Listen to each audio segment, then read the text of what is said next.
క్షమాపణ చెప్పాల్సింది పోయి చంద్రబాబు నాయుడు గారిని ఎవరైనా ప్రశ్నిస్తే ఎందుకయ్యా ఈ అబద్ధాలు చెప్పావు, ఎందుకయ్యా ఇలా అన్యాయం చేశావు, ఎందుకయ్యా ఇలా వెంకటేశ్వర స్వామి ప్రసాదాన్ని ఆ ప్రతిష్టను ఎందుకయ్యా దెబ్బతీశావు అని చంద్రబాబు నాయుడు గారిని ఎవరైనా గట్టిగా నిలదీస్తే, గట్టిగా ప్రశ్నిస్తే ఆయన చేసింది ఏమిటి?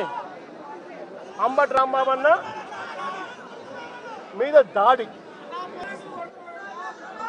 ఏ రకంగా దాడి చేశారు? 10:30కు ఆయన గుడికి పోయి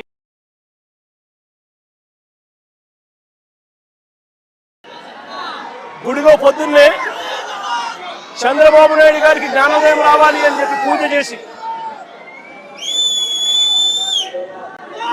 గుడిలో నుంచి ఆయన బయటకు వస్తూ ఉంటే గుడి నుంచి మళ్ళీ ఆయన ఇంటికి వచ్చే మార్గంలో గుడి నుంచి ఇంటికి వచ్చే మార్గంలో ఏకంగా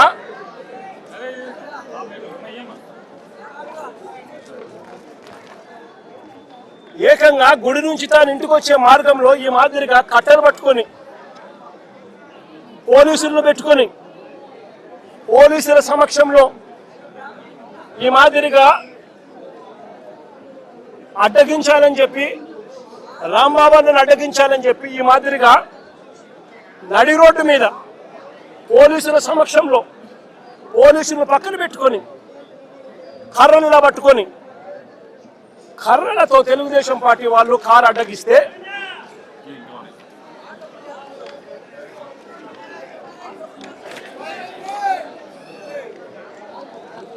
ఈ మాదిరిగా పోలీసులను పెట్టుకొని కర్రలతో ఈ మాదిరిగా కారు అడ్డగిస్తే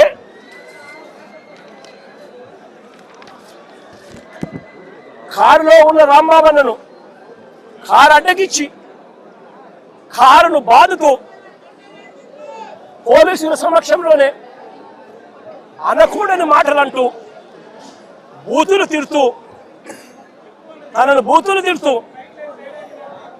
తన కారు మీద దాడి చేస్తే రాంబాబన్న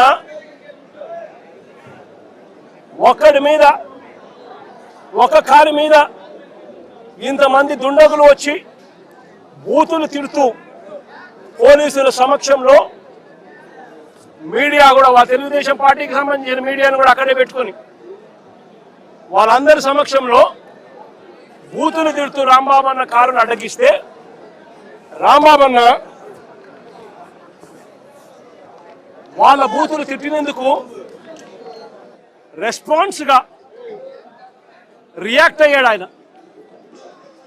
ఆ రియాక్ట్ అయ్యే దాంట్లో ఆయన నోట్లో నుంచి ఒక్కడే ఉండడం వల్ల ఇంతమంది చుట్టుముట్టి ఆయనను కారును బాదుతూ ఉన్నారు. ఒక వైపున ఆయన మీద దాడి జరుగుతూ ఉంది, మరోవైపున ఆయన తిడుతూ ఉన్నారు. అలాంటి సందర్భంలో ఆయన కూడా నోట్లో నుంచి 2-3 తిట్లేమన్నా తిట్టాడు. ఒక రియాక్షన్గా జరిగింది. నేను అడుగుతా ఉన్నా ఇదే చంద్రబాబు నాయుడు గారిని, ఇదే పవన్ కళ్యాణ్ గారిని, ఇదే నారా లోకేష్ గారిని అడుగుతా ఉన్నా, మీరు తిట్టే తిట్టులకు ఎటువంటి రియాక్షన్ అవసరం లేదు, మీ మీద ఎటువంటి అటాక్ లేకుండానే మీరు రొటీన్గానే తిడుతూ ఉన్నారు. ఈ మాదిరిగా ఇదేమి కొత్తగా జరిగేదేమీ కాదు. మీరు తిడితే ఒక రకంగా ఉంటుంది, అంబటి రాంబాబన్న ప్రాణం మీదకి వచ్చినప్పుడు రియాక్షన్గా ఆయన తిడితే మాత్రం ఇంకొక రకంగా దాన్ని చిత్రీకరిస్తూ ఉన్నారు.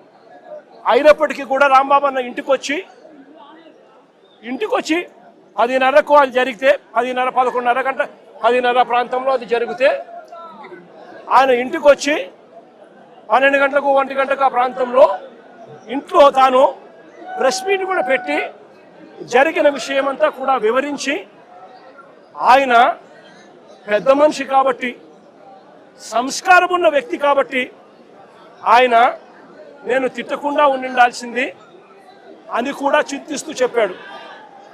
అంటే తన మీద దాడి జరుగుతూ ఉన్నా, తనను ఒకవైపున తిరుగుతూ ఉన్నా,